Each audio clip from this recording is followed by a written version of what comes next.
വയനാട് പുൽപ്പള്ളി അമരക്കുനിയെയും പരിസര പ്രദേശങ്ങളെയും വിറപ്പിച്ച് നിർത്തിയ കടുവ ഇന്നലെ രാത്രിയിൽ കൂട്ടിലായി. ഇന്നലെ രാത്രി കൂട്ടിലായ കടുവയെ കുപ്പാടിയിലെ മൃഗപരിപാലന കേന്ദ്രത്തിലേക്ക് മാറ്റിക്കഴിഞ്ഞു.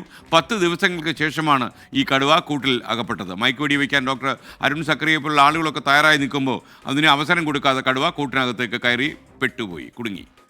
സുർജിത്ത് അയ്യപ്പത്ത് വയനാട്ടിൽ നിന്ന്, ഈ അമരക്കുനിയിൽ നിന്ന് നമുക്കൊപ്പം തത്സമയം ചേരുകയാണ്. Surjit, good morning. ഇന്നലെ രാത്രിയിൽ സുർജിത്തിൻ്റെ റിപ്പോർട്ട് ഞാൻ കണ്ടു. വളരെ സന്തോഷമുള്ള കാര്യമായിരുന്നു. കുറേ കാലമായി ജനങ്ങളെ ഭീതിയിലാക്കിയ കടുവയാണ് സ്വയം പോയി കുടുങ്ങിക്കൊടുത്തത്. പറയൂ. തീർച്ചയായും എസ് കെ എൻ വലിയ സന്തോഷമുണ്ട് നാട്ടുകാരെ സംബന്ധിച്ചിടത്തോളം. കാരണം അവർ അത്രമാത്രം വലിയ ബുദ്ധിമുട്ട് അനുഭവിച്ചിരുന്നു. കഴിഞ്ഞ 10 ദിവസമായി വലിയ പ്രതിസന്ധി ആ പ്രദേശത്ത് ഉണ്ടാക്കിയിരുന്നു. കാരണം കടുവ നിരന്തരം ഈ ആടുകളെ മാത്രം കൊല്ലുന്ന കടുവ, അതിനെ മട്ടൻ കടുവ എന്ന് ആളുകൾ പേര് ചൊല്ലി വിളിക്കുന്ന ആ രീതിയിലേക്ക് കാര്യങ്ങൾ എത്തിയതുമാണ്. എന്തായാലും വനംവകുപ്പിനെ സംബന്ധിച്ചും വലിയ ആശ്വാസമാണ്. ചില നീക്കങ്ങൾ വനംവകുപ്പ് കഴിഞ്ഞ ദിവസം നടത്തി. കാരണം ഈ കടുവ ഭക്ഷണം കഴിച്ചത് ഏറ്റവും ഒടുവിൽ അതിൻ്റെ ഇരയെ ആടിനെ കൊന്ന് ഭക്ഷിക്കാൻ കഴിഞ്ഞത് 9-ാം തീയതിയാണ്. അതിനുശേഷം അത് 3 ആടുകളെ കൂടി പിടിച്ചതാണ്. പക്ഷേ പിടികൂടുക മാത്രമേ ചെയ്തുള്ളൂ, അതിനെ കൊന്നിടുക മാത്രമേ ചെയ്തുള്ളൂ, അതിനെ കഴിക്കാൻ വേണ്ടി കഴിഞ്ഞിട്ടില്ല. അതുകൊണ്ട് തന്നെ അത് വലിയ ക്ഷീണിതരായിരുന്നു കടുവ എന്നുള്ള കാര്യത്തിൽ വ്യക്തമായിരുന്നു.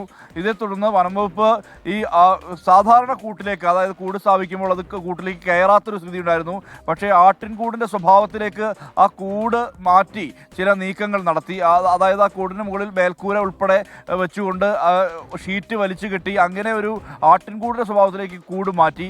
അങ്ങനെ 5 കൂടുകളാണ് മൊത്തം സ്ഥാപിച്ചത്. 5 കൂടുകളിൽ ഒന്നിലാണ് ഈ കടുവ കുടുങ്ങിയിരിക്കുന്നത്. കേശവൻ എന്ന് പറയുന്ന ഈ ദേവർഗദ്ദ സ്വദേശി, തൂപ്ര ദേവർഗദ്ദ റോഡിലാണ് കേശവൻ്റെ ആടിനെ കടുവ കൊന്നതാണ്. അതിൻ്റെ താഴെയായ ഒരു കൊല്ലിയുണ്ട്. ആ കൊല്ലി പ്രദേശത്ത് ഒരു കൂട് സ്ഥാപിച്ചു. ആ കൂട്ടിലേക്കാണ് കടുവ വന്ന് ഇന്നലെ രാത്രി 11:30യോടുകൂടി കയറിയത്. എന്തായാലും ഏതാനും ദിവസങ്ങളായി വലിയ രീതിയിലുള്ള പ്രതിസന്ധി ഈ മേഖലയിൽ ഉണ്ടാക്കിയ ആളാണ് കടുവ. ഇതൊരു പെൺകടുവയാണ്. 8 വയസ്സോളം പ്രായമുണ്ട്. കേരളത്തിൻ്റെ ഡാറ്റ ലിസ്റ്റിൽ ഉൾപ്പെടാത്ത ഈ കടുവയാണ് ഇത് എന്നുള്ളത് വനംവകുപ്പ് നേരത്തെ തന്നെ വ്യക്തമാക്കിയിട്ടുള്ളതാണ്. DFO അജിത് കെ രാമൻ, അതോടൊപ്പം തന്നെ ചെതലയം റേഞ്ച് ഓഫീസർ രാജീവ്, ഒപ്പം ഡോക്ടർ അരുൺ സക്കറിയ, ഡോക്ടർ അജേഷ് മോഹൻദാസ് എന്നിവർ ഉൾപ്പെടെയുള്ളവരുടെ സംഘം, ഒപ്പം തന്നെ RRT സംഘം, എല്ലാവരും കൂട്ടായി നടത്തിയ ഒരു പ്രവർത്തനത്തിൻ്റെ പരിണിത ഫലമാണ് ഈ ഒരു ഓപ്പറേഷൻ വിജയിക്കുക എന്നുള്ളത്. രാത്രിയിൽ കടുവയെ ഇന്നലെ കണ്ടിരുന്നതാണ്. ഇന്നലെ 7:20 കടുവ ഒരു വാഹനത്തിൻ്റെ ഡാഷ്ബോർഡിൽ കുടുങ്ങിയത്.